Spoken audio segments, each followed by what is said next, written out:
പാടിന് എൻ്റെ കല്യാണം കഴിഞ്ഞു. അപ്പോൾ കുറച്ച് ഇയർ ഗ്യാപ്പ് ഉണ്ടായിരുന്നു.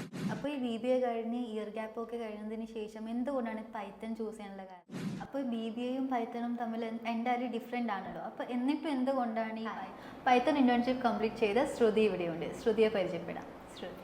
ഹായ്, ഞാൻ ശ്രുതി. എൻ്റെ സ്ഥലം കണ്ണൂരാണ്. ഞാൻ BBA കംപ്ലീറ്റഡ് ആണ്. അതിനുശേഷമാണ് ഞാൻ പൈത്തൺ ഡാറ്റ സയൻസ് ഫീൽഡിലേക്ക് വരുന്നത്. അപ്പോൾ ശ്രുതി BBA കഴിഞ്ഞ ഉടനെ തന്നെ പൈത്തൺ എന്ന ഒരു കരിയർ ചൂസ് ചെയ്യുകയായിരുന്നോ? അല്ല, ഞാൻ BBA കഴിഞ്ഞ പാടിന് എൻ്റെ കല്യാണം കഴിഞ്ഞു. അപ്പോൾ കുറച്ച് ഇയർ ഗ്യാപ്പ് ഉണ്ടായിരുന്നു. അപ്പോൾ ഈ BBA കഴിഞ്ഞ് ഇയർ ഗ്യാപ്പ് ഒക്കെ കഴിഞ്ഞതിന് ശേഷം എന്തുകൊണ്ടാണ് പൈത്തൺ ചൂസ് ചെയ്യാനുള്ള കാരണം? ഞാൻ BBA കഴിഞ്ഞ പാട് കല്യാണമൊക്കെ കഴിഞ്ഞ് ജോബ് സെർച്ച് ചെയ്യായിരുന്നു. അപ്പോൾ പെട്ടെന്ന് ജോബ് കിട്ടാൻ വേണ്ടിയിട്ട് നോക്കിയപ്പോൾ പൈത്തൺ എനിക്ക് ബെസ്റ്റ് ഓപ്ഷനായിട്ട് എനിക്ക് തോന്നി. അപ്പോൾ BBAയും പൈത്തണും തമ്മിൽ എൻ്റയർലി ഡിഫറെൻ്റ് ആണല്ലോ. അപ്പോൾ എന്നിട്ടും എന്തുകൊണ്ടാണ് ഈ പൈത്തൺ എന്ന കരിയർ ചൂസ് ചെയ്യാനുള്ള കാരണം? എനിക്ക് കോഡിങ്ങിനോട് നല്ലൊരു പാഷൻ ഉണ്ടായിരുന്നു. പിന്നെ IT കമ്പനിയിൽ ജോലി ചെയ്യണം എന്നുള്ളത് എൻ്റെ ഒരു വലിയൊരു ആഗ്രഹമാണ്.